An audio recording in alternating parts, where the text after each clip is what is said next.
Welcome to The Trader, a Traitors podcast, a Spotify top 10 podcast in the TV and film chart, by the way, currently at number 9. My name's Matthew. I'm a writer working in TV development, and I am a 100% faithful fan of the multi-award winning hit TV competition series, The Traitors. This podcast features deep dives into every episode of the show, as well as interviews with contestants. And this is season 7 of the podcast, dedicated to series 2 of The Traitors UK.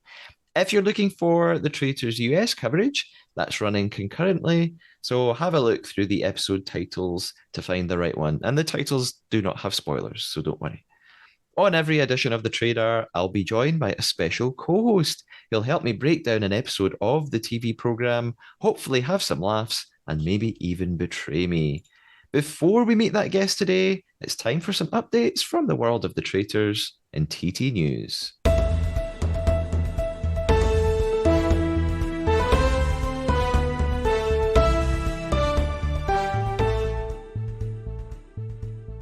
Firstly, this is sort of Traitors adjacent, let's say. And it is news about Sam Watts, the composer of the Traitors music. Sam has just released a new album within the past few days called Chaos Theory. And by the way, the cover art alone is amazing. You must go in search of it. I am not saying anything about it. You will see why it is amazing if you look it up. I have listened, and it is a really, really beautiful album. It's sort of meditative, and obviously Sam writes, it's not pop songs. It's he writes scores for film and TV. It's very ethereal and really just beautiful and very optimistic sounding. And again, if you didn't know that Sam composed for film and TV, I think you'd be able to tell because the tracks have a really epic cinematic quality to them. Yet they're also very warm and private too. That's my review. So go stream by Chaos Theory and follow Sam. And you can listen to his interview here on The Trader that we did in April 2023. It was a really in-depth discussion about his work on the Traitor score, which has been used in the UK version and Australia Series 2, I believe, and probably pieces of it are here and there in the new US Season 2. Sam's lovely. I had a great time interviewing him. New album, Chaos Theory, go listen. Next up, okay, it's technically not news, it's just a bit of fun for me. On episode 8, I spoke with my co-host Kevin about a collective name for Traitors fans, and I've had one or two suggestions from people. In fact, I had a great suggestion from another previous co-host, Andrew Hall from the We Heard Wonders podcast. Andrew suggested Winkle Pickers in honor of host Claudia. I love this name. Even if it doesn't totally work internationally, I don't care. If you have any other suggestions, I think this should be like another competition. So please send your suggestion my way. What is the collective name for fans of the Traitors? We need like a Swifty type name. Send them my way. Maybe I will compile them for a social media poll. My co-host tonight then is a returning guest, and I'm very excited she's back with us. So let's meet her.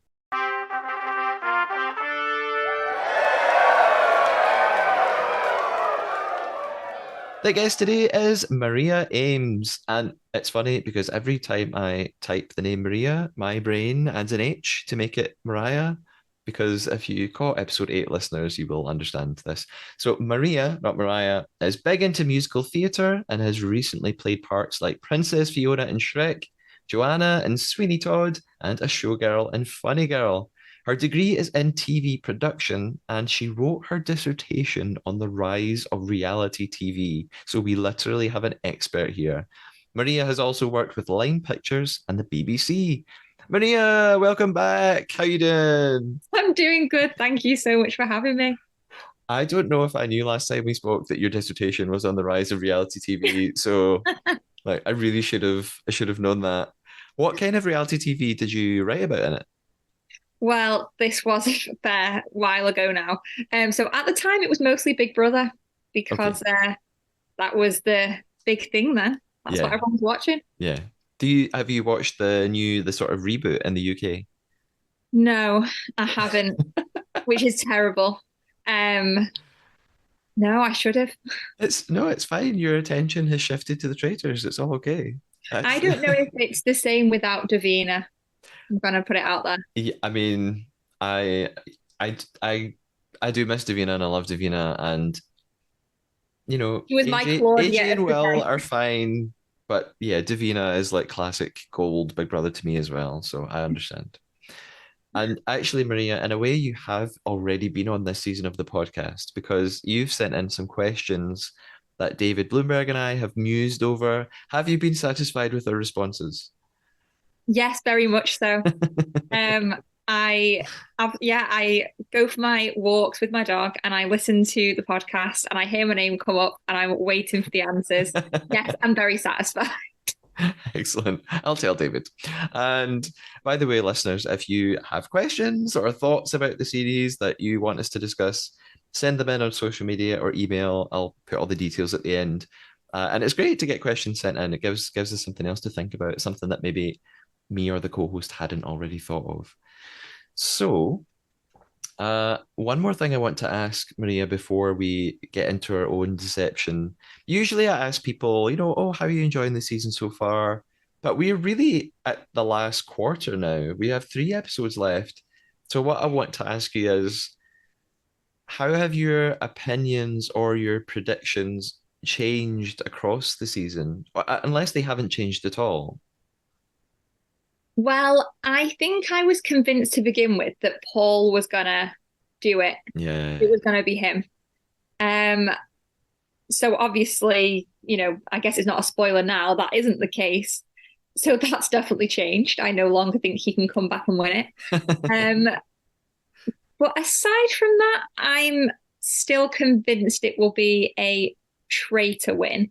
So that hasn't changed. Um, but I've loved it. I think it's been a great series.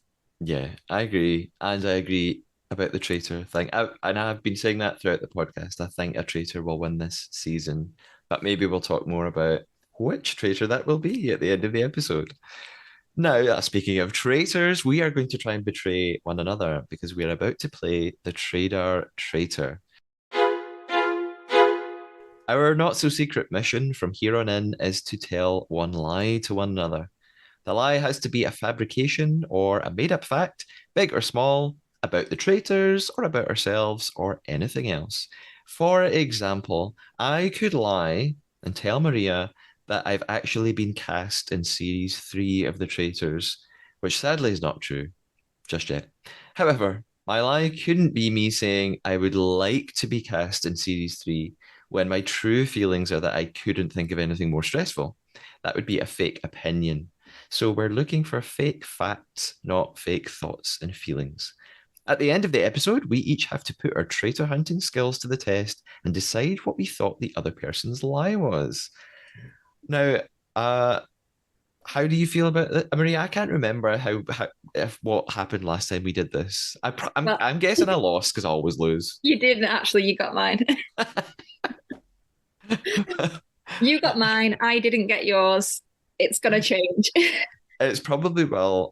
The last UK episode I did with David Bloomberg, I actually caught his lie and he didn't detect me. So I'm feeling a bit more confident, but truly, generally, this season of the podcast, I've been abysmal at this. So I'm not counting on it going all that well for me here. So we'll see. And if you're We'll see. ready, our game begins now. And that means it's time for us to go ahead and talk about episode 10 of the Traitors UK Series 2.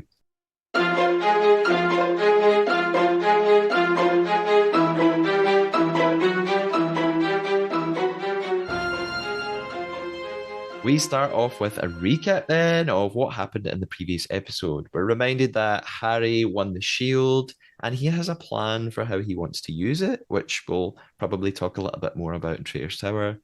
We're reminded that Charlotte is gone, she was banished, and that there were quite a lot of suspicions on Jasmine from various players.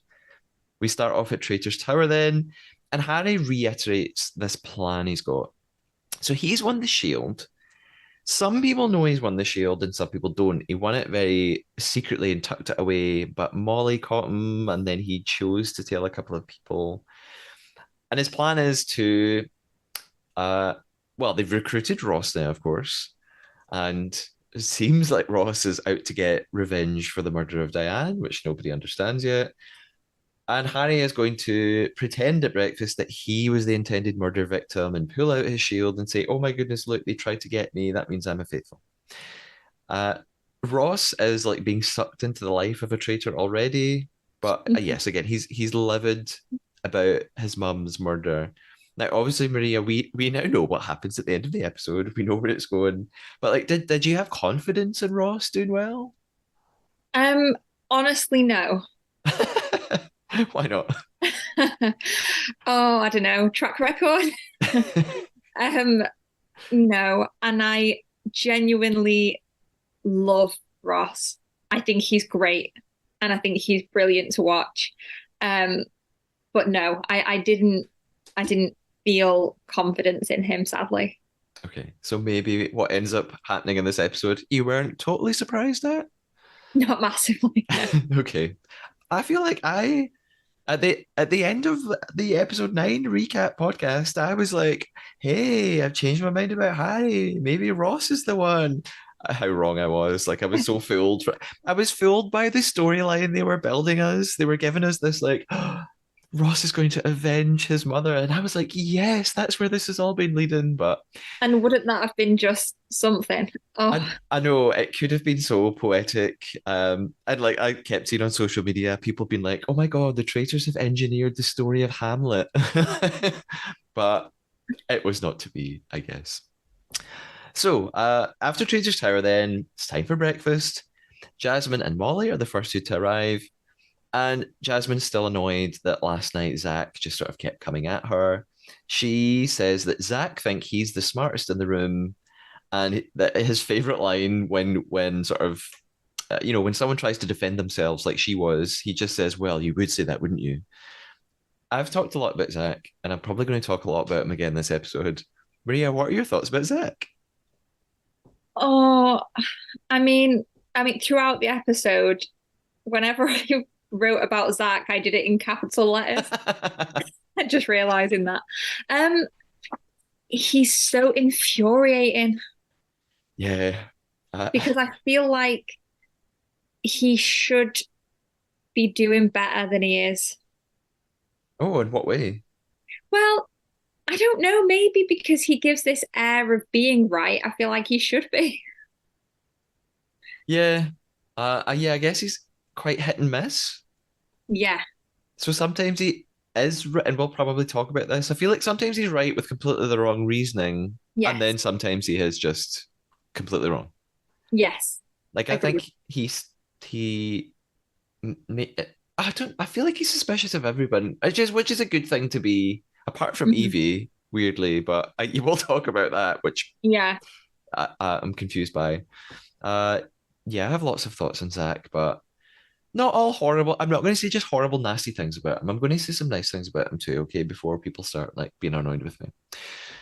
At breakfast, then Harry and Zach are next to arrive. And we have to remember, like, Molly knows that Harry had the shield because she saw him, and a couple of other people know too. Harry then, in his interview, literally breaks the shield, like it comes off the chain, which really made me laugh because he's like this devious traitor who's doing an amazing job, yet can't like hold a chain properly without ruining it. Uh, at the breakfast table, there is the most awkward hug of all time between Jasmine and Zach. It's so weird. I mean, I'm sure there's like some comedic editing here, but he apologizes for being so aggressive with her last night, and she's just quite awkward about it. And then there's this weird silence between them. It's incredibly uncomfortable. It's Next, great editing. yeah, it's so fun. I'm sure there's probably even like little funny music playing as well. They've added just to amp up how how silly and awkward it all is. So it seems like Evie, Ross, and Jazz are the last to arrive. Well, they are. I don't know why I said it seems like they're the last to arrive. They are the last to arrive. Now, obviously, we know that there was no murder last night. The players don't know that, apart from the traitors. Ross and Evie walk in, so therefore everybody assumes that Jazz is dead. And it's Ross's first day of being a traitor. It's his first day of having to act, you know, in front of everybody else and lie. So it's a lot of pressure. And we always see this with new recruits that they really have to be aware of how they're portraying themselves. And Zach openly says at the table, just like he's got no filter. He just goes, Ross, I think it's you. You're the traitor. And he's right, but with all the wrong reasoning. And it makes me think he's the new Maddie, like he's the new Maddie Marple from series one. Hmm. And of course, then seconds later, the door knocks and Jazz arrives to stunned silence. I have made it very clear in the podcast that I'm a bit in love with Jazz. Maria, what do you think about Jazz as a player and as a human? Um, Love him in both respects. I think he's great. I'm also slightly in love with Jazz. But I think he's probably just the one of the best players I've seen in any of the games, I think. Yeah. Because What, he what? seems to be right with the right reasons. Yeah. Yeah. As opposed to Zach. Very true. Yes. Uh, and what he's doing so well just seems to be he gets that there's an element of timing to it. So even when you know somebody's a traitor or you've got a very strong suspicion, just immediately going for them at the next round table is Yeah. not always wise. Like he's totally sussed. You have to wait for other people to catch on. So he's I wonder if he has listened to your podcast. yeah. Or there may or may not be other traitors podcasts out there, but let's just not talk about them. So maybe he's listened, maybe he's just sort of binged all the. I wouldn't be surprised if he's like watched other versions because he Mm. seems to have a really good understanding of how to play it well. So Zach, Zach then does Harry's job for him. Like Harry had this plan of I'll pretend that oh my god it was me I was supposed to get murdered, but Zach just does it straight away. He goes they tried to kill you, and then Harry reveals the shield. Of course, Zach already knew that Harry had the shield, so Zach was kind of revealing to Zach kind of revealed the secret for Harry Mm. because not everybody knew that Harry had it.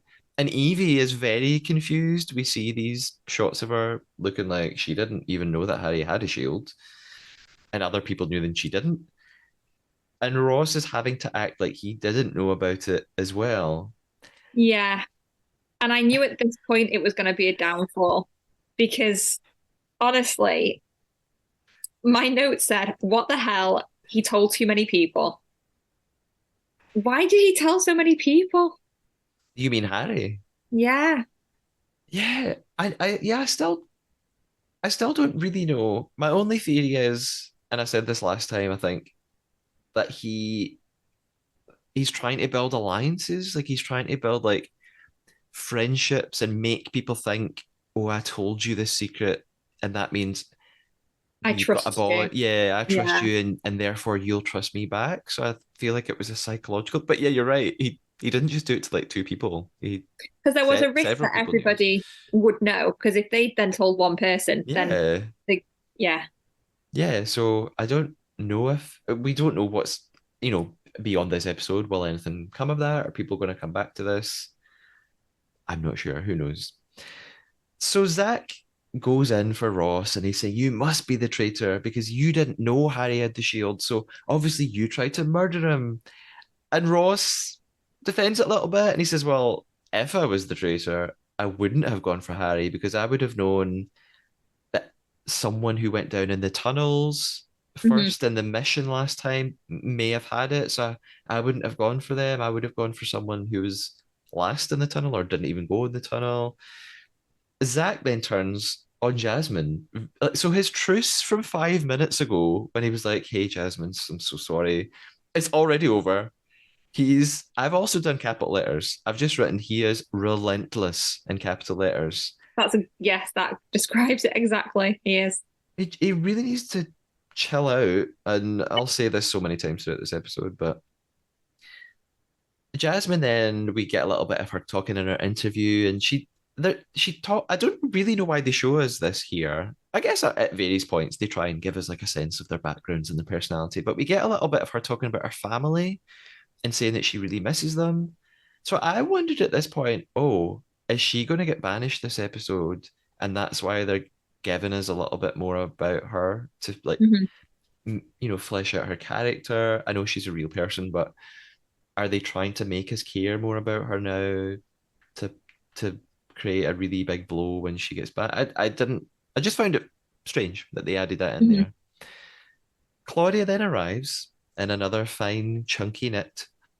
And I've said this before in the podcast. I follow her stylist on Instagram. Well, it's two stylists, and they just post like, what was Claudia's outfit this week and stuff. And surely, if Diane gets some sort of sponsorship deal on Rosie, Claudia Winkleman needs like a Traitors fashion line for like, it must be coming. Like it's just a Her no-brainer. jumpers are great. So enjoyable. I just it's what I want to wear in winter all the time or summer. I would wear them in summer. So anyway, digression. Um, Jasmine says this funny thing, by the way, as well, when Claudia comes in. She goes, "Hi, Auntie Claude." So from here on in my notes, it just Auntie Claude. So Auntie Claude, that sounds like ANTICLOD, like anti something. Auntie Claude tells them to stretch and that they'll need running shoes. So they've got a bit of a hint about what the mission's going to be this week or this episode, this day, whatever. We get some discussions around the house then after breakfast. Zach talks to Evie and Molly in the kitchen about his beef with Jasmine. And he's like, she said that I was narcissistic and self-absorbed. And I thought, okay, maybe you're not, but you do bring these things on yourself, Zach. Like, I don't really feel that sorry for you. Hmm. Andrew arrives and he sort of adds to the criticism of Jasmine. He's like, yeah, she was really over the top. We see Harry talking about the shield, and he does this thing where he kind of almost winks at Andrew across the table, like. And again, I still think Harry's playing it amazingly, but sometimes I'm like, you're being a bit risky. Like, careful, like how you're looking at Andrew, you Mm. know? Ross, Jazz, and Jasmine are in another room, and they are theorizing about the shield and the murder and Harry. And Jasmine points out Harry could well be a traitor, and Ross agrees with it. And Yeah. I thought, oh, that's quite smart. Like he's realizing he's got to be prepared to turn on Harry. I mean, I guess this is the end of where Ross started making good decisions. Right. And Jazz is there, and he's also kind of nodding along, like he thinks this is a because Jazz is suspicious of Harry. He mentioned this before. Hmm. There's so little of Jazz in this episode, though, so he's definitely very deliberately doing what you said. Like he's just sort of staying quiet. He's playing it very carefully. He clearly knows the rules because he talked about how someone has to be murdered. So he's clearly read the rule book. Yeah, He yeah, knows what he's doing. yeah.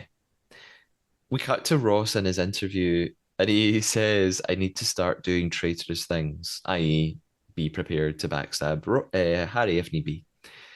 Cue immediately we cut to Andrew and Harry. I think they're in a corridor or somewhere, and Harry is already plotting to get Ross out. He's whispering to Andrew, and Harry is definitely the leader of the two of them, which is so funny because I know I'm basing this on sort of image and stereotypes. It's just so funny to me that Harry's like 22 and Andrew's older and this sort of big, tough guy, yet is doing whatever. Like Harry's the leader and Andrew's the one that's just like, okay, I don't know what I'm doing. Like whatever you say. And uh, yeah, he Ross, sorry, too many male traitors. Jeez, I can't keep up with Way them. too many. Claudia was right.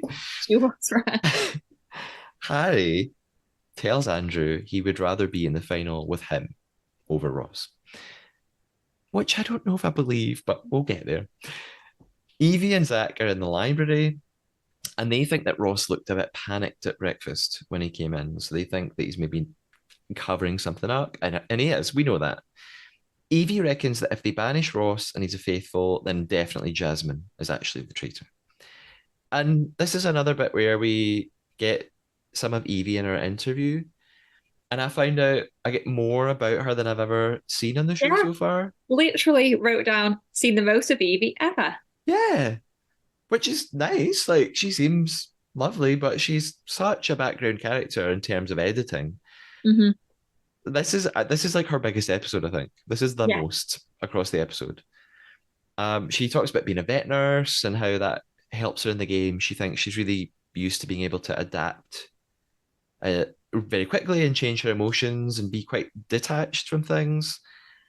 So again, I wonder. I just questioned the editing and of the episode. I thought, why Mm. have they included this? Does that mean she's getting to the end? Like, is she going to be in the final? So we need to know a bit more about her.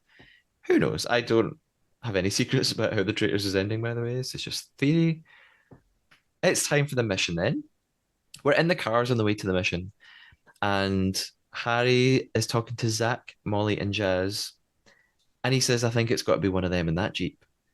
And Ross and Andrew are both in the other Jeep. So he's so again so ready to implicate the other traitors, which is just he's just good at this. He knows what to do. Mhm. Him and Jazz would actually have been great if well, it's good that in my opinion, the two best players, one's a faithful and one's a traitor. It's so, Yeah. and I hope the finale is like them head to head or something. Um, we meet Auntie Claude in the woods. It's giving me Forks from Twilight. I don't know why I'm saying that because like it's in Scotland and I live in Scotland, but and I don't even like Twilight, but uh, basically the task is they have to carry bags of money through the woods without being caught. Of course, it's not quite as simple as that. There's £10,000 available. They have to tackle the mission in pairs. They divide it up very old school. They're like, hey, let's just do boy girl, Yeah. except for except for Zach and my dear love Jazz. It's not totally different to other challenges, I don't think. Like I feel like several missions this series have been like treasure hunts or like Mhm. follow the questions and what answer you pick determines what way you walk. So it's Yeah. It's this like the car one they did that time. yeah. This time the difference is there are like giant nets and swamps that are going to Yeah. catch them. So like visually it's quite fun to watch. Claudia tells them that there will also be one shield available in this mission. And at the end, players will be faced with a choice. If they make it to the end, they might be able to gamble the money that they've collected on winning a shield. Right at the start of the mission, it's Auntie Claude begins the funniest. She just goes, "You are now about to enter the woods. Now go!" Like she just like suddenly shouts at them. So off they run. Molly says this funny thing. She goes, I think she's paired up with Harry. She says, I think me and Harry are better at the physical challenges than the mind challenges. First of all, Yeah. I thought that's so sweet that you called it mind challenges. And secondly, I thought, little do you know that Harry I is know, playing the right? biggest mind challenge of all, and you just don't realize it. The first clue of the mission then is about the name of the woods. It's either Dorman McDarrach or Darrach McDorman. And uh, maybe I'm biased because I'm Scottish, so I'm used to these words. Harry is like Darrach, which I mean, Maria, like to you, like was that like would you struggle with this word? As he said it, I thought of you and I thought, I wonder what you'll think as you hear him pronounce it that way. Um, I also felt, though, the way that Claudia said it when she introduced it was so obvious What did you that, think? yeah, I thought, how did they not recall her? I mean, I guess I have the benefit of editing, but I was like, it just, I really remembered it. Uh, I struggled that they struggled. do you know it's funny you say that because I got it wrong. I got it wrong. I thought it was the other way around. Yet when she said, "Here we are," and that what even was the answer? I can't remember what the real answer was, but when she introduced it and said, "We're here at Dorman McDarrach Woods," I did think that's funny that she told us the name of the woods. Like I Yeah. know, some part of my brain for a split second did realize, like, oh, she doesn't normally tell us where we literally are, but then minutes later, I had forgotten it anyway. So like, I, I would I know. Um, and Molly even says, "Oh yeah, it was like some Scottish name." So it made me laugh. Them like struggling with what I thought was a fairly straightforward word. Anyway, I'm not making fun of them for reading. So after you pick what you think the right answer is in your pair, you follow your chosen path, and one member of the pair has to test if they've got it right by walking on ahead. Harry and Molly are the only ones to get the answer wrong, just like me. Harry falls in a giant swamp and is horrified, and therefore, what I didn't realize was I know this is kind of obvious now. So that means Harry's out and he just has to stay there. So like Molly now goes off alone. The second question then is what is missing from the center of the round table pattern? Is it a sun or a moon? How did you fare with this one? I thought it was, well, I didn't think it was a sun. So I thought by process of elimination, I think it must be the moon. But then you do second guess everything, don't you? Yeah. I was I thought it was the moon. So I was right with this one. It is a moon. I mean, I mostly agreed with what Ross said, though. Like, actually, from where they're sat, that it would probably be quite hard for them to know that. yeah. Huge table. Yeah, I guess. Yeah, maybe in the middle you just can't really see it that well. Like it's from a funny perspective. But I guess that's why it was a good question. Like, because Yeah. it didn't have an incredibly obvious answer. So the answer, yes, it is a moon rather than a sun. Jasmine gets it wrong and is caught up in a giant net, as is Evie. It's really reminding me of the Hunger Games, which I love. And yeah, it's funny that even as a viewer, like we see that bird's eye view shot of that round table every episode. And even Yeah. I wasn't certain what the answer was. Like I guessed it was a moon, but it's funny how you just don't even absorb these things. Ross and Andrew then run ahead alone without their partners. The third question's a word puzzle. They get some letters. It looks like Bastakbug. And it's basically the word stab is like hidden in the middle of the word back. So they have to answer: is it stab in the back or is it backstabber? It's like catchphrase. It's like say what you see sort of thing. Yeah. Which I is saw it immediately. Did you not? no, I it really took me a moment, which is shocking because I'm supposed to be a writer and I was an English teacher, and I was just like, yeah, really, I really mean, took I me a say I moment. saw it straight away. I mean, given the two options, I was like, oh, well, literally that the word is in there. So, I I thought I just assumed it was an anagram, so I was like trying to rearrange the um, words, oh, fair which I enough. think is what Molly was trying to do as well. So Yeah. I straight it took Full me a minute. error. I think these are called rebus puzzles as well, like visual puzzles where it's like letters and words, Mhm. and you just sort of have to say what's like physically on the page. Molly gets it wrong, she's out, and therefore it's only the pairing of Jazz and Zach left, plus Ross on his own, plus Andrew on his own. Final question is just four numbers, 4187, and the answers are fate or foes. I I also like could not. I'm so annoyed at myself. I thought it was like every number correlates to a letter of the alphabet. And then I was like, no, the fourth letter of the alphabet is not F, so this doesn't work. So Yes. Yeah, yeah, same. That's what I went down. but Yeah. it's explained for us. It's and I don't think any of the players figure this out. It's the beginning sound or letter of each number. F for four, O for one, E for eight, and so on. They spell out a word. Zach's wrong, but he totally messes up because he takes the gold with him and runs on ahead. And it's so funny that that so perfectly parallels Zach in conversation. Yeah. Like just powers ahead without just pausing for a moment sometimes to maybe take a little step back and think more. So he screws over Jazz, who is now left with no money. And Jazz, I don't know if Jazz is from Manchester or somewhere near Manchester, but for he sounds the most Mancunian I've ever heard him because he's like, it just went right up. It was like a scene out of Predator. And I just laughed so much at his pronunciation.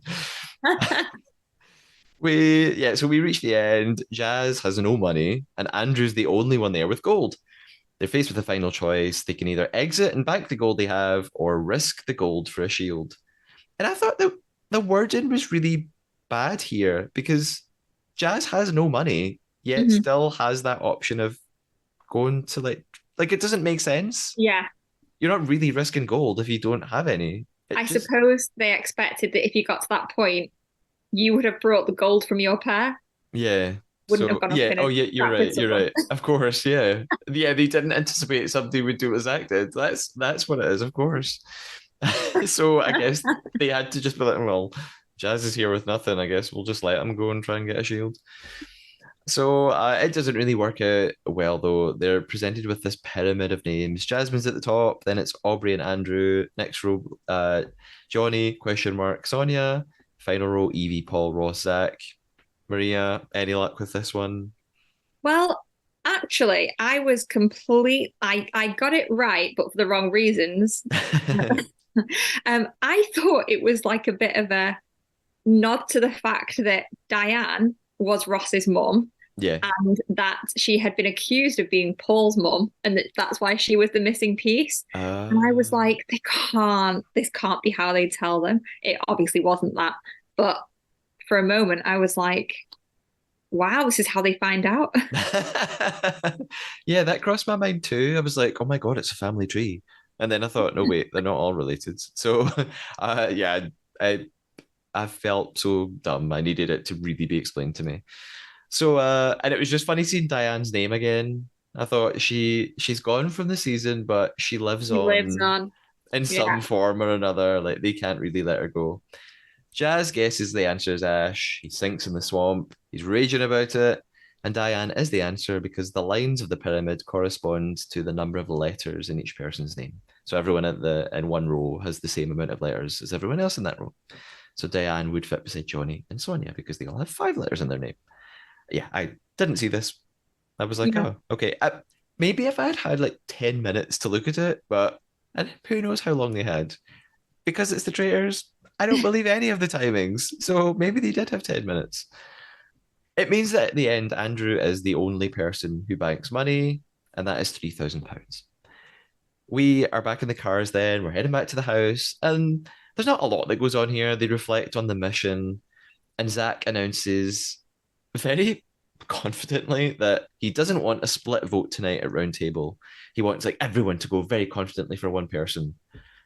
And I thought, okay, that might be what you want, but you don't get to decide that. Like it just felt a little bit bossy to me. Back in the house, then Zach is focusing his attention on Ross. He really thinks that Ross is the traitor. Molly insists, as she has been doing, that Harry is clearly a faithful because of the shield, and that there's no point even questioning him. And I'm torn because on one hand, I I want Harry to win. Like on Mhm. one hand, I've been saying all along, I think Harry's going to win. He's doing such a good job. So like, I feel like it will pay off to see that. But on the other hand, it's so annoying when the faithful do stuff like this where they just don't even question someone. And I think you can never rule Yeah. out anyone in this game. And I feel like in this episode, Harry's kind of giving me Sam vibes from Australia. Australia. I think, like, right at the beginning, he says something like, oh, I'm so smart, aren't I? And I thought, oh, what's more annoying than someone who says that? Yeah. He's definitely having some cocky moments and Yes. he's getting very sure of himself. I mean, I would assert he is nowhere near Sam from No, Australia. no. But yeah, the getting too sure of himself is quite off-putting and does make you worry sometimes. Like Mhm. your pride comes before a fall and all that That exactly. stuff. Ross and Andrew then have a bit of a sort of they confer. I think again they're in a corridor, and they suggest that they need to be ready to turn. Oh, sorry, I'm saying Ross and Andrew again confer, but it wasn't Ross and Andrew earlier on. They suggest that they need to be ready to turn on Harry, but then Ross immediately says in his interview he thinks Andrew isn't cut out to be a traitor. And then Ross goes to Harry for a little chat in the kitchen and suggests that maybe they should get Andrew out. So like Ross is all over the place. Like Yeah. he's Messy. he's yeah, it's like he's trying to double cross everyone. And I felt like when Diane got murdered, Andrew wasn't a traitor at that point. So Yeah. wouldn't wouldn't he prefer to get Harry out? Like that's the person with whom he's going to avenge his mum's death. Yeah, rather than Andrew. Yeah, I feel like he just needed to focus on one person. Yeah, unless, and I would not be surprised, unless Ross hadn't even asked Andrew, by the way, how long have you been a traitor? Surely not. Surely not. Yeah, that's true. But you never That know. is true. Maybe actually, yeah. But while there's this like really funny scene, and I want to ask your opinion on it. While uh, Harry and Ross are in the kitchen, Harry gets really annoyed with Ross because of how loudly he's talking. And I felt the same way, as if I was like, yeah, Ross, like shut up. Like talking at full volume, like not whispering. And Ross, yeah, Ross is still trying to like play Harry and Andrew off one another. And Yeah. he in this very what turns out to be a very fateful moment, he says, "Oh, by the way, Andrew said that you were being elusive earlier." And and again, Harry is like telling him to be quiet. And I think he in his interview he says it as well. And he Yeah. mentions something about, like, oh yeah, I think he says it to Ross in person, people are like hiding behind Yeah, doors now I and behind eavesdropping. doors. Yeah, you did. So and Ross thinks that Harry's just being deliberately evasive and doesn't want to talk to him. What do I you think think Harry was doing? I think this is another example for me of how Ross can't seem to pick up on vibes. Like he's just sat there dunking his rich tea biscuit and like talking what comes across as quite loudly. And yeah, I felt his frustration.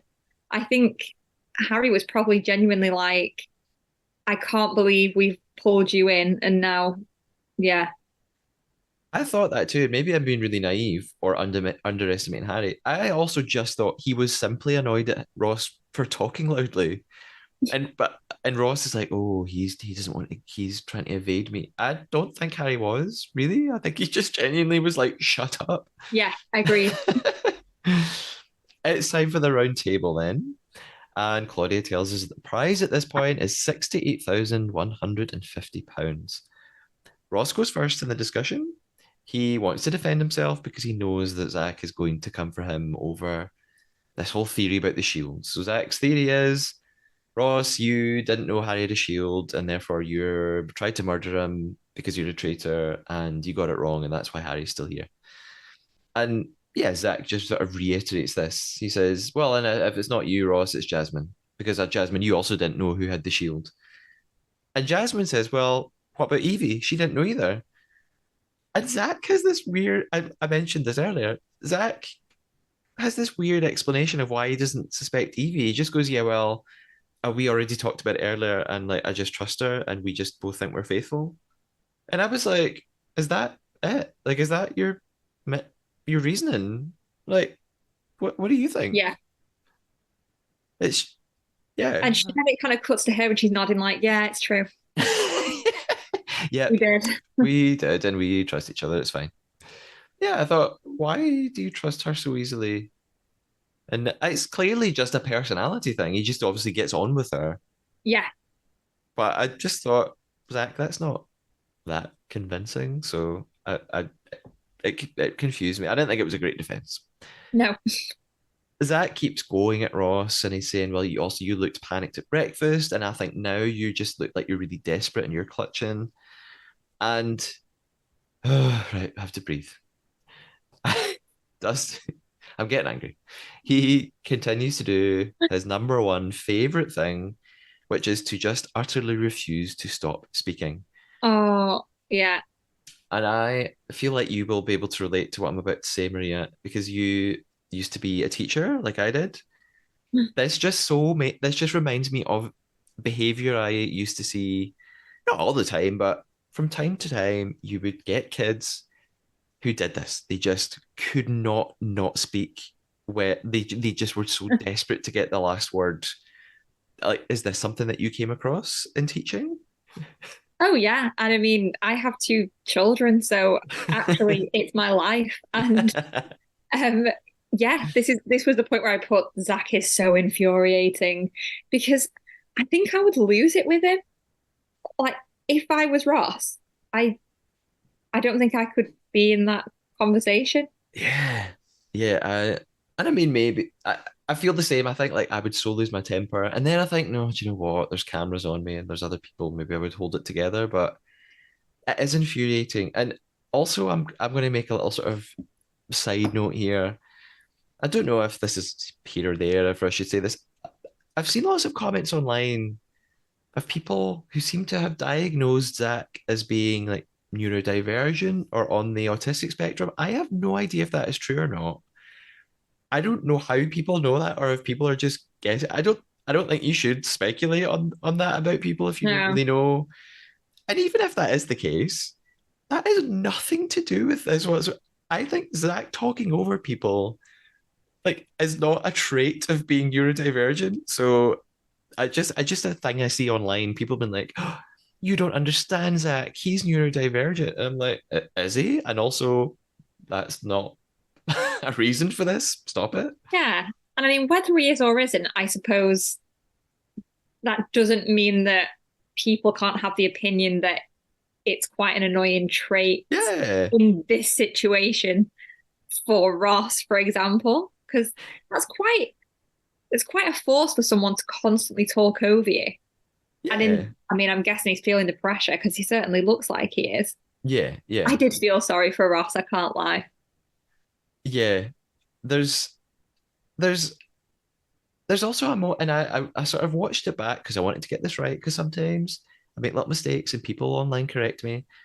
From my impression of watching it a couple of times, Zach literally stops speaking. So he just sort of he finishes a sentence and sits back and doesn't say anything. So naturally, Ross begins to speak. Zach immediately interrupts him and goes, I wasn't finished. I had more to say.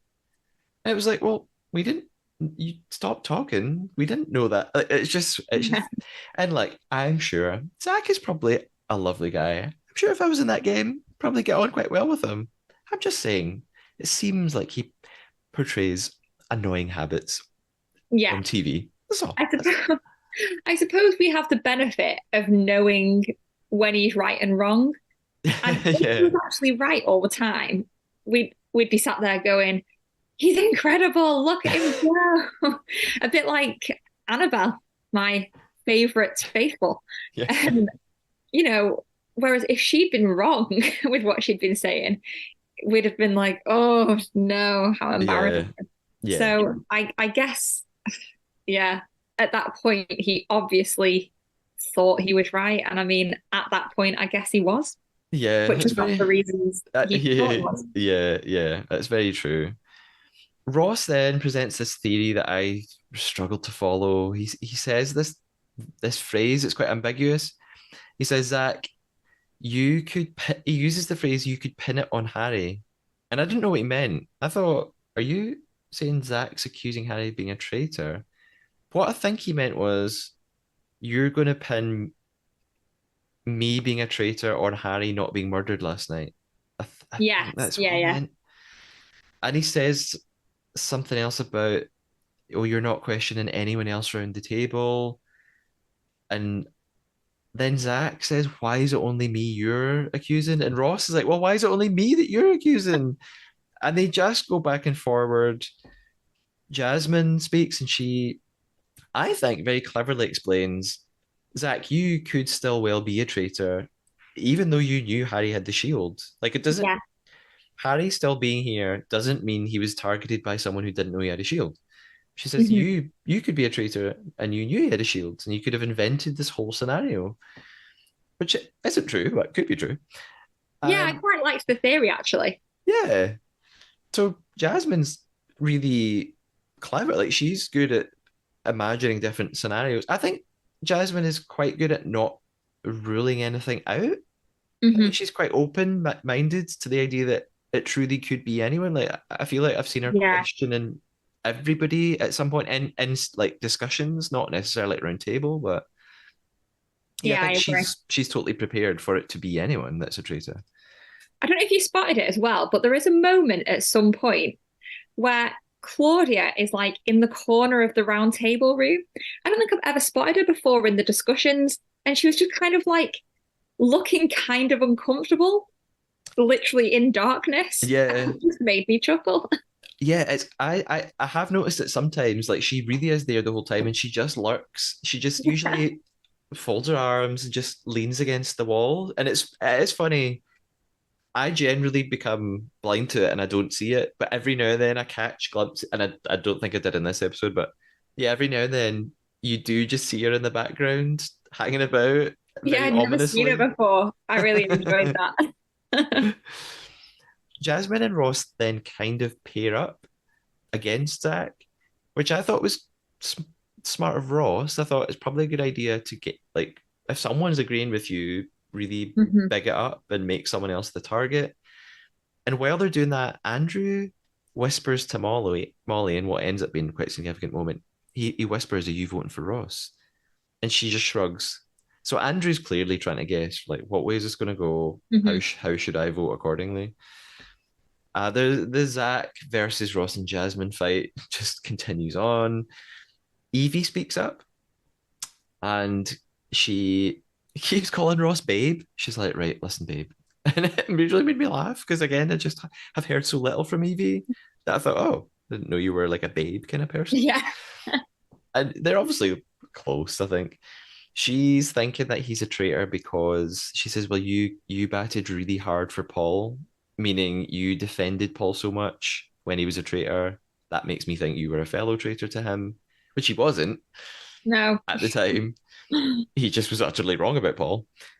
And she also thinks that today Ross has just been more defensive than ever.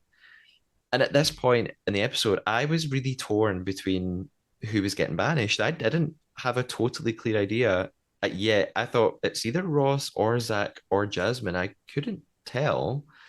Oh, I was changing my game board and he was going straight to number one. No, I knew it was Ross by this point.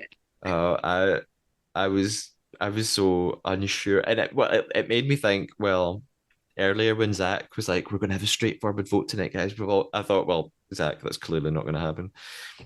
Although, kind of did happen in a way. Mm. Harry does this thing at this point that made me gasp, which is basically he just comes for Ross. I guess at this point I was like, oh, okay, Ross is going. He says, Ross, you acted really weird because you told me that Andrew described me as elusive.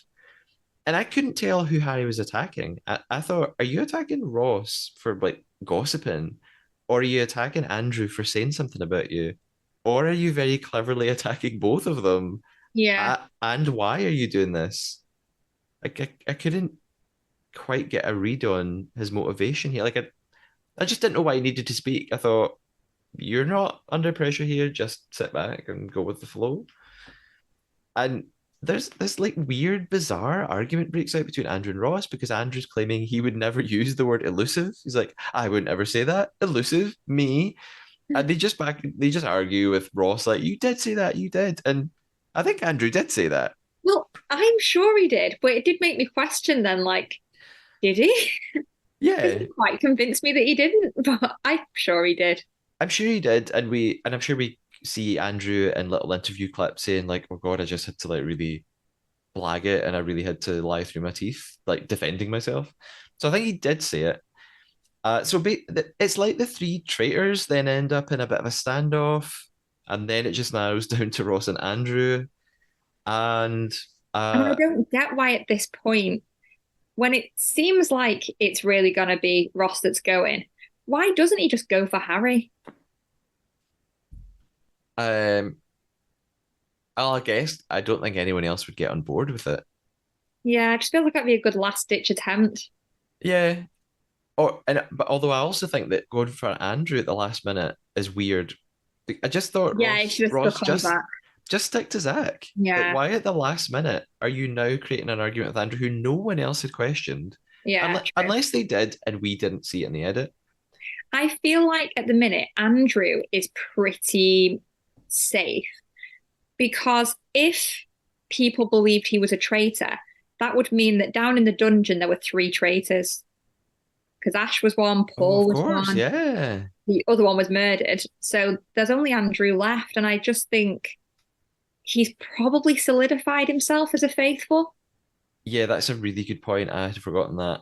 And unless they're smart enough to like recognize, well, he could well be a recruit, which he is. Yeah, But yeah, yeah, true. the dungeon scenario does create a bit of a false illusion of him. Yeah, yeah. it's time for the vote then. And here at this point, I made a note saying, okay, I think Ross is out. Auntie Claude asks them, has everyone locked in their answers? I've noticed, I think in the past two episodes, she's done this. Like I feel like we don't see her say that all the time. Usually she just says it's time to vote. And we see them all, we see shots of them all writing, and then she'll say, Jasmine, I'm going to start with you, Ross, I'm going to... But this sort of like, have you locked in your answers? It's a really trivial thing. I've just noticed it in the edit these past couple of episodes. And Mm. I guess it's just another way to dial up the tension just to get that one little line out of Claudia. So, because, it makes it seem so like, what you, once you've written that answer down, you can't, it's like Who Wants to Be a Millionaire? And like, is this your final, your final answer? Jasmine is first to go and she votes for Zach, which is not that surprising. And Ross is next and he votes for Andrew, which totally surprised Yeah, me. I assumed he would vote for Zach. And he he should have. says, yeah, he even says, oh, I was going to vote for you, Zach. And then he says, and Jazz, you're on my radar too. And I was again thinking, no one has uttered Jazz's name at this whole round table again, unless they did and they just cut that all out Mm. for the edit for the storyline. I just didn't know why they showed us Ross saying that, unless they were trying to amplify how bad Ross was at this. Uh, Evie is next, and I mean, from here on in, it's Evie, Jazz, Harry, Zach, Molly, Andrew. They all vote for Ross. And by the time it gets to Harry and he votes for, I think Ross realizes exactly what's happening, and realizes probably why Harry and Andrew even recruited him in the first place. Mm. He So, does say though, going back to before the vote, mhm. which I think feel like was a bit of a nod to season one in a way. If I go tonight, look at this man pointing towards Andrew. So I Yeah, wonder if he's used that as a bit of a yeah, a bit of a secret clue to them. Like he's kind Mhm. of spoiling a little bit. Yeah. Um, Maybe. if yeah, if they remember that. Although I think because he was saying, "Oh, if I'm banished, I'm a faithful," it's him. But then because he ends up being a traitor, they'll be like, "Oh, Andrew, Yeah, that's so true. funny that he tried to throw you under the bus." But Andrew's fuming. But perhaps, but maybe, yeah, maybe just that maybe like Jazz will notice that, and he'll think, Mhm. "Was that again? Was that two traitors going at one another?" I want Jazz to notice this. So this, by the way, at this point, I thought at the end of episode 9, this is completely not how I predicted this would go. And again, in the BBC game that you can play online, I did not have Ross as a prediction for banishment. I believe, well, you did because you realized that you could change it as the episode's going on. I did not. So I've slid away down the table. I'm very upset about it. So yeah, I didn't predict this happening at all. I totally bought into the whole I'm going to avenge my mum Diane storyline, which has come to a screeching halt. Ross stands up then to give his little speech, and already I thought, oh, is he going to do it? Is he going to mention Diane? I was so excited. And he does his speech. He says, each and every one of you I had a real connection with. And look, I'll just leave you with one little Easter egg before I go. So I knew what was coming. I was like, oh my God. He says, I was actually the son of someone in this game. And I thought he would leave it there. I thought he would stop and then be like, I'm a traitor by. So they would all be like, oh my God, who was it? But no, he just explicitly is like, and that person was Diane. Like I kind of wish he had maybe just left it a mystery. Did you enjoy like Ross's reveal of Diane here? I did, and embarrassingly, when he said about I have an Easter egg, I'd kind of forgot. I was like, oh, what's it gonna be? And then he said that, I thought, oh, yeah, of course. I did enjoy it, and I loved their reactions. Yeah. Do you know what? I've just it's occurred to me as well. Of course, no one knew what he was. We know as the viewer pretty much what he was referring to. I bet Harry and Andrew at that moment thought, "Oh my God, he's going to say something about Well, us." what I actually thought he might say was, but I was only recruited last night. And I don't know if he's Ah, allowed to yeah, say that. He probably isn't allowed to say that. But I thought, oh, if he says that he was recruited, that kind of blows it wide open again. yeah, But yeah. yeah. That. that question occurred to me as well. Are they allowed to say when they were recruited? But I think the same as you, they're probably told, do not mention when you became a traitor. Just say I'm a traitor. Mm. But yeah, I love the idea that for a moment, maybe Andrew or Harry was like, oh God, what is he going to land us in? But he doesn't. He plays the game. He tells them about Diane. It's great fun. And after he's revealed that, then Claudia says, Ross, are you a traitor or are you faithful? And he says, I am a big dramatic pause. Traitor. They have a great reaction. I love it. Uh, it's another great roundtable, another great twist that I did not predict at the start of this episode. Then Auntie Claude says to them, guys, please have a seat. And I panicked. I was like, oh my God, like, what's happening? Why is she telling them this? She says, you can celebrate and talk about the fact that Diane is his mum, but one of you will be murdered. Or tonight, one of you. And I thought, oh, okay, right. It's not really a Yeah, big twist. I got really freaked out for a I moment for got nothing. excited too. So I guess basically they know they haven't got rid of all the traitors yet because there's going to be Mhm. another murder. But I think they knew that anyway. I think they know, of course, we're not going to get rid of them all before the finale. Anytime it gets down to at least one, there'll be a recruitment. So I don't think they'll be that surprised by the fact that there's still at least one traitor around.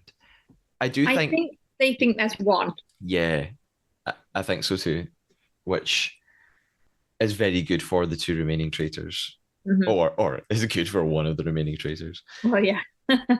So we see lots of little interview clips, people like Jasmine and Zach talking about how they can't believe they got it right about Ross.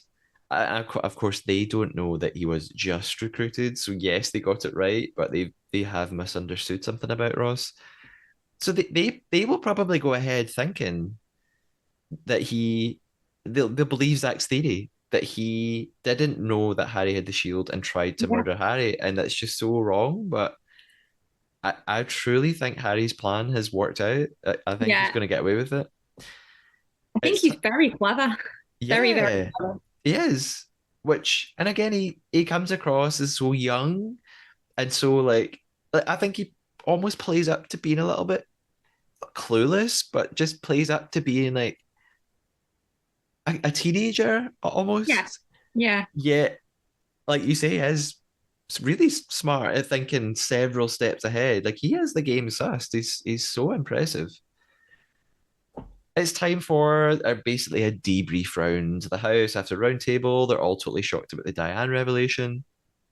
And Andrew says to Harry, oh, he was going to try and turn you against me. Harry, in his interview, basically, he's pretty confident he's probably going to win. He says, all eyes are on Jasmine and Andrew. As long as I can get through one more day to the final, I'm all right. And he's been a bit confident, but I'm sticking to my prediction. I say sticking to my predictions. I did kind of change this last week, but generally throughout the podcast, I've my theory is that my prediction is that Harry's going to win, and I do still think he's going to win. I guess I'm jumping ahead. We could talk about that at the end, but uh, there's still more to go in the house. They're all talking at the bar about Ross's supposed lie about Andrew, which I think we've established wasn't a lie about him using the word elusive to describe Harry. Molly notices how much it bothered Andrew, though, so Hmm. she does think maybe they were both traitors and that they were annoyed with one another. Jazz, Harry, and Evie are in the billiards room. Evie theorizes that Jasmine is the remaining traitor, and that's she says something about that's why they wouldn't look at each other. I don't I don't really know what she meant Yeah.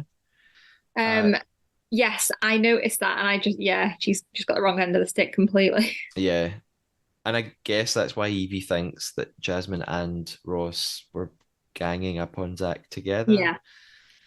Harry then says, "Well, if it's not Jasmine, it's Andrew." Again, in the words of Diane, it's very sneaky. So Love Andrew that. Andrew asks Molly if he's changed. He's like, "Do you think I've changed since the start of the game?" And she says, "Yeah, I think you're a bit quieter." Jasmine says, "I think you look like you're a bit down." We cut to Andrew in his interview saying that he's struggling with the pressure. And then he talks about his car crash. I don't know if I missed this in a previous episode.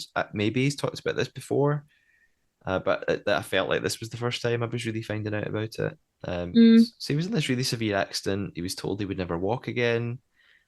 So it is. He's so impressive. Like it's incredible that he had this incredibly intense accident that sounds like it was life threatening. So I do feel a bit bad. Like I've gone on rants about Andrew mumbling. And now I'm like, oh, I shouldn't have said that. He's a really nice guy. So sorry, Andrew. And the clock strikes midnight, and we end the day as we started with Jasmine and Zach still bickering before they go to bed. It's time for Traitor's Tower then, and Harry's trying to convince Andrew that Jasmine's next. And he's saying, Andrew, you just need to get rid of the baby traitor nerves, which again is just so funny because Harry's so young. It's time for them to discuss who they want to murder then. And the first name they mention is my Jazz. And even worse, they show a little VT of Jazz in his room and he's working out, he's lifting weights. And if people have listened to the podcast and they know that Alan's have been a co-host, he has this theory that if you see one of the hunky guys with their tops off or working out, generally it's bad news. So although it hasn't really been happening this season, so I I just freaked out for a moment. I thought Jazz was going to go. The reason for picking Jazz is Andrew's worried that Jazz might circle back round to him because Jazz has accused Andrew of being a traitor in the past. Although it seems like they're okay with one another now, but Andrew's still mm. nervous about that. They talk about Zach and they say he's basically too good at working things out. He's clever. What if he figures out the truth about them? But they think they still need to keep him in order to help get rid of Jasmine tomorrow. And then they talk about Molly. And I was so surprised because Harry and Molly are so close. And Harry says, well, she's never going to get banished. So this is her only chance to get her out of the game, really, which is so brutal of Harry until he then says, but maybe we should keep her because she believes everything that I say, which I think is true. Absolutely. He needs to keep her. I think so too. I think he realizes she is essential in him getting to the end because she will completely defend him all the way to the end, wrongly defend him. And I, I'm telling, if they murder my Jazz, this is far worse for me than Diane's death, which everyone on the internet is obsessed about. On the internet, I sound so old fashioned. On the internet, on the World Wide Web, people are talking about Diane. Like, I'll be if Jazzitha Christie goes, I'm gonna be next week. I won't even do the podcast next week. It's tomorrow, not next week. I I don't even know if I can do the podcast. And that is essentially where episode 10 finishes.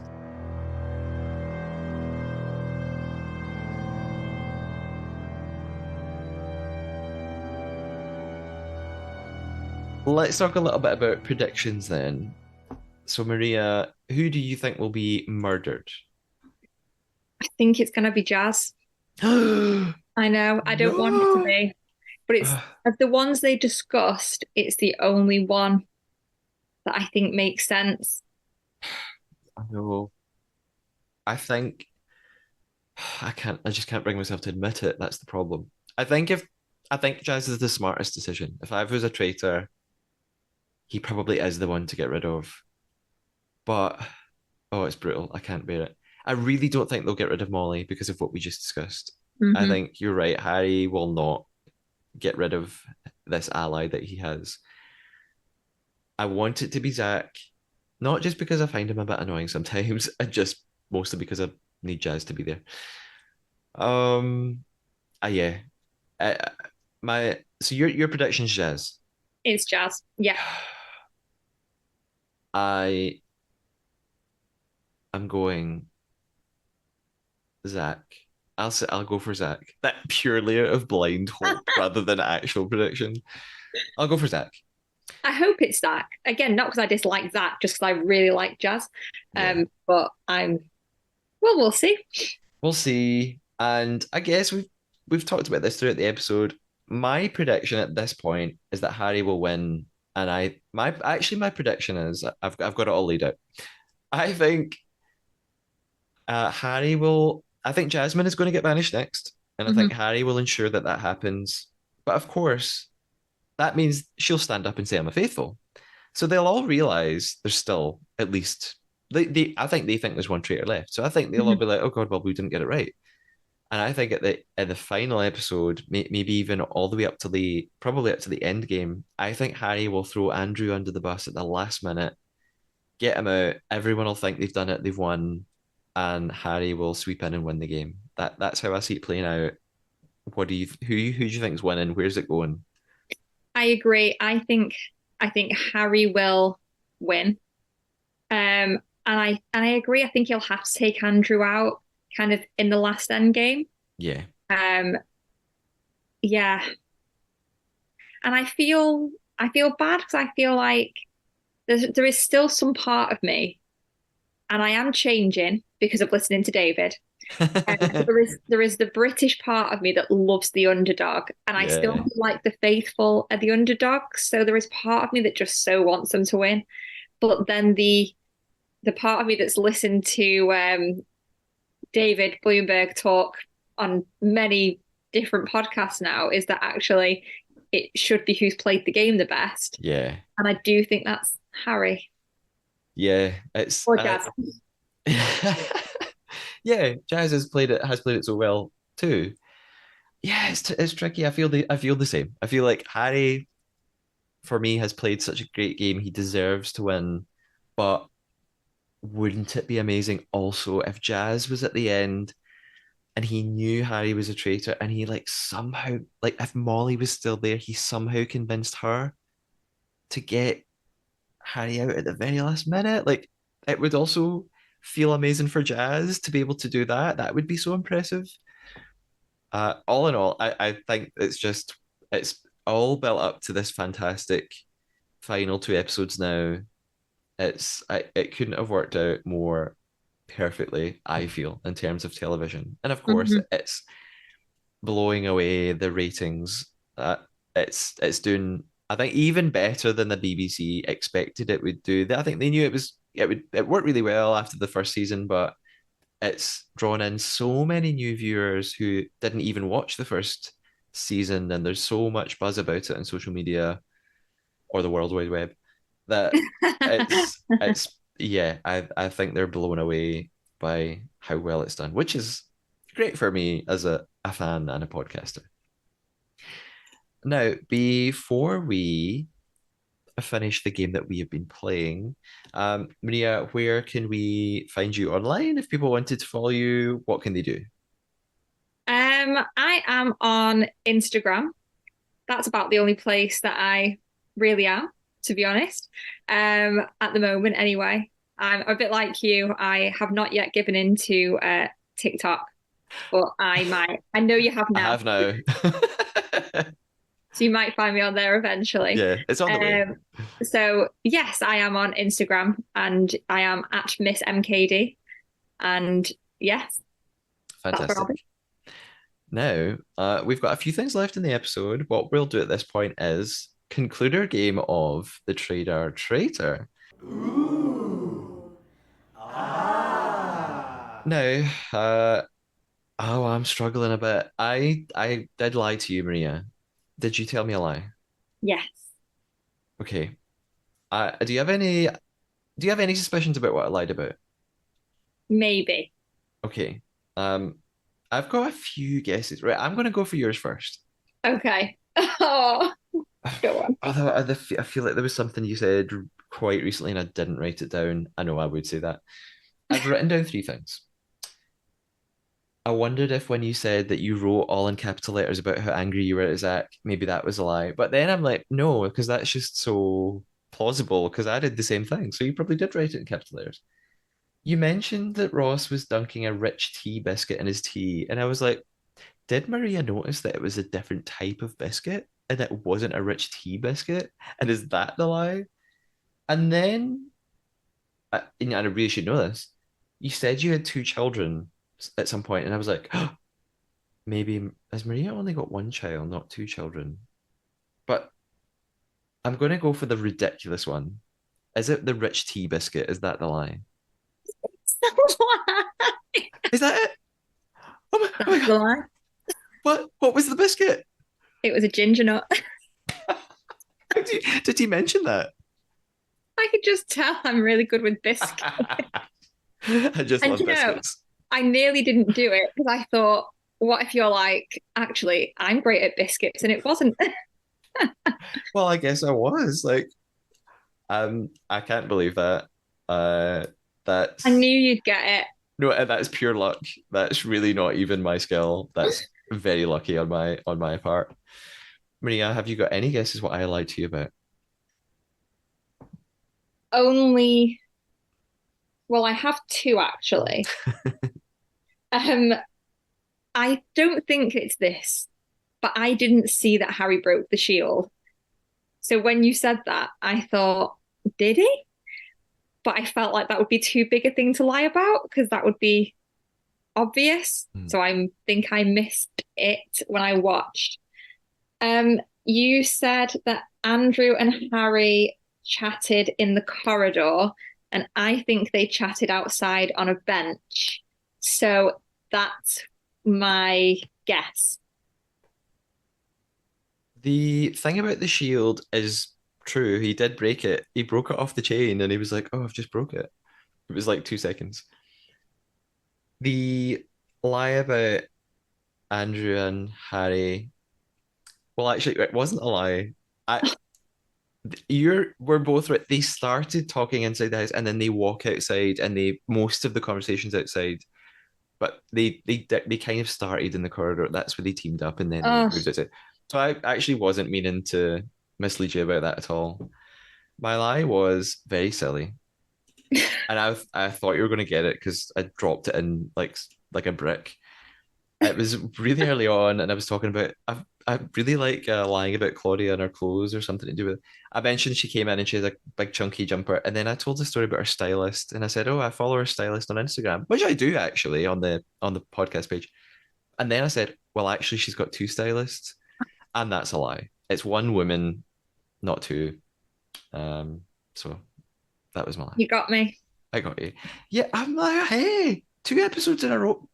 Do you know what? Right, it's taken me all season. I've been so bad. Maybe like I'm finally getting the hang of it again. I'm back in a groove. You're good. So I'm fairly happy with that. Thank you for playing the Traitor with me. A few things before we finish today, then. Oh yes, yeah, you mentioned this earlier, Maria. The BBC mini competition, a wee update. We've got a trader mini comp to where you make your predictions, you win points.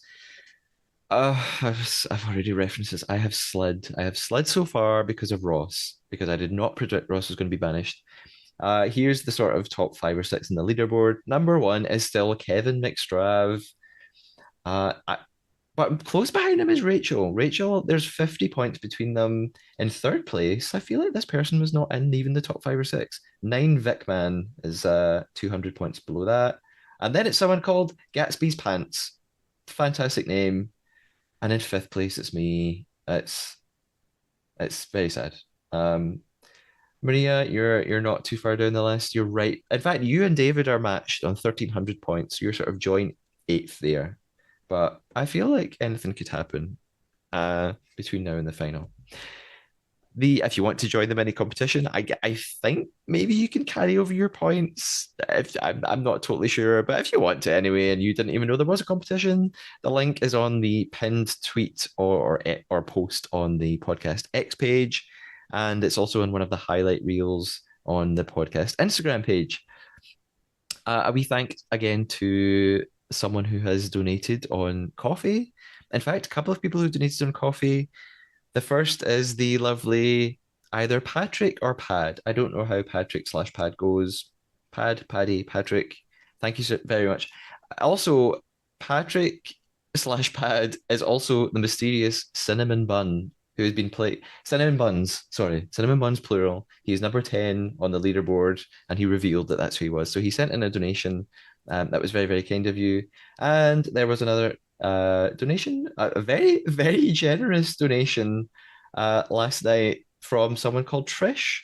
So Trish, I'm like actually worried that Trish didn't mean to send this much money and is going to send me a message like, I'm sorry, I need that back. Take a zero off. So maybe Trish is in another country and misunderstood the currency conversion. Trish, if that is the case, I would understand and I would give it back to you. But if not, that's incredibly generous and thank you so much. If anyone else felt like they wanted to make a wee donation to help me pay for the various things that I need to pay for to do the podcast, you could visit ko-fi.com. That's ko-fi.com/Matthew Keeley. Second last thing or third last thing, if you are watching Traitors US, the episode 5 recap will be with you in 2 days. This time, David Bloomberg will be hosting with an extra special faithful guest. I'll just say that. So I will not be on that episode this week, but someone super cool is going to be in place. As always, if you can leave a little review or put a star rating on Spotify, I think the podcast is just under 50 ratings on Spotify. So if it got to 50, that'd be really cool. Or if you listen on Castbox, you can leave a little comment, or on YouTube, Spotify, iTunes, whatever you're listening on, a nice little feedback, little thought, question, anything like that, leave it. That would be really, really lovely. It's so nice to get those. And here's all the details. So the podcast is on Instagram, TikTok, and YouTube at the Trader Podcast, or on X at the Trader Pod. And you can also email me at thetraderpodcast@gmail.com. Maria, thank you so much for joining me to talk about episode 10.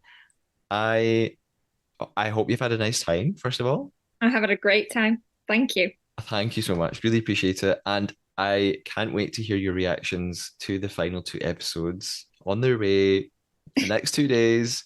And I guess we'll see if our predictions come to light. We will.